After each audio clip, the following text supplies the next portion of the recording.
अस्सलामुअलैकुम नाजरीन, नूरानी खबरों में आपका खैर मकदम है। नाजरीन, सुप्रीम कोर्ट ने देश में चल रहे मदरसों को लेकर बड़ा आदेश दिया है। इस आदेश से राष्ट्रीय बाल अधिकार संरक्षण आयोग यानी NCPCR, योगी सरकार और त्रिपुरा सरकार को बड़ा झटका लगा है।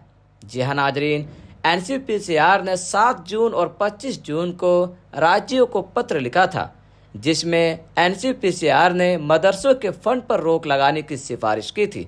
वहीं केंद्र सरकार ने इसका समर्थन करते हुए राज्यों से इस पर एक्शन लेने के लिए आदेश दिया था, लेकिन कोर्ट ने फिलहाल के लिए इस फैसले पर रोक लगा दी है। इसके अलावा कोर्ट ने एक और बड़ा आदेश दिया है, जिसमें उत्तर प्रदेश की योगी सरकार और त्रिपुरा सरकार के उस आदेश पर भी रोक लगाई है, जिसमें मदरसों में पढ़ने वाले बच्चों को सरकारी स्कूल में ट्रांसफ़र करने की बात कही गई थी, जिसमें गैर मान्यता प्राप्त मदरसों के साथ साथ सरकारी सहायता प्राप्त मदरसों में पढ़ने वाले गैर मुस्लिम स्टूडेंट्स भी शामिल थे। बता दें कि सोमवार को सुप्रीम कोर्ट के chief justice DY Chandrachud, justice JB पाटीवाला और जस्टिस मनोज मिश्रा की बेंच जमीयत उलमा हिंद की याचिका पर सुनवाई कर रही थी। बेंच ने केंद्र सरकार, NCPCR और सभी राज्यों को नोटिस जारी कर 4 हफ्ते के भीतर जवाब भी मांगा है। बेंच ने फैसला सुनाते हुए कहा है कि ये रोक अंतरिम है। जब तक इस मामले पर फैसला नहीं आ जाता, तब तक राज्य मदरसों पर कोई कार्रवाई नहीं कर सकेगा। बेंच ने जमीयत उलमा हिंद को उत्तर प्रदेश और त्रिपुरा के अलावा अन्य राज्यों में भी याचिका में पक्षधार बनाने की अनुमति दे दी है। याचिकाकर्ता जमीयत उलमा हिंद ने सुप्रीम कोर्ट में कहा था कि इस कार्यवाही से अल्पसंख्यकों के शैक्षणिक संस्थानों की स्थापना और प्रबंधन के अधिकार का उल्लंघन होता है। दरअसल उत्तर प्रदेश की योगी सरकार ने NCPCR के रिपोर्ट के अनुसार राइट टू एजुकेशन एक्ट 2009 का पालन नहीं करने वाले मदरसों की मान्यता रद्द करने और सभी मदरसों की जांच करने को कहा गया था, जिसके खिलाफ जमीयत उलमा हिंद ने यह याचिका दायर की थी।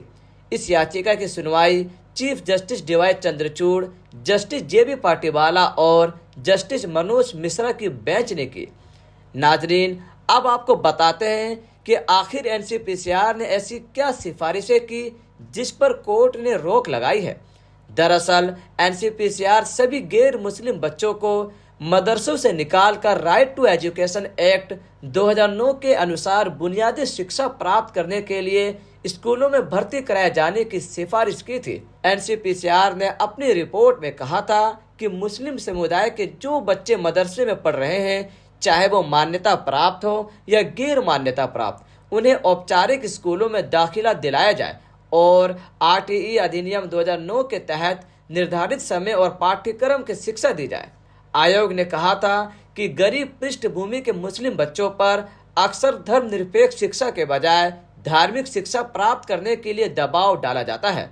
NCPCR ने कहा था, जिस तरह संपन्न परिवार धार्मिक और नियमित शिक्षा पर निवेश करते हैं, उसी तरह गरीब पृष्ठभूमि के बच्चों को भी यह शिक्षा दी जानी चाहिए। हम चाहते हैं कि सभी को समान शैक्षिक अवसर प्राप्त हो, लेकिन फिलहाल इस पर सुप्रीम कोर्ट ने रोक लगा दी है। नाजरीन, आप इस पर क्या राय रखते हैं, हमें कमेंट कर जरूर बताएं। मिलते हैं अगली वीडियो में, तब तक के लिए खुदा हाफिज।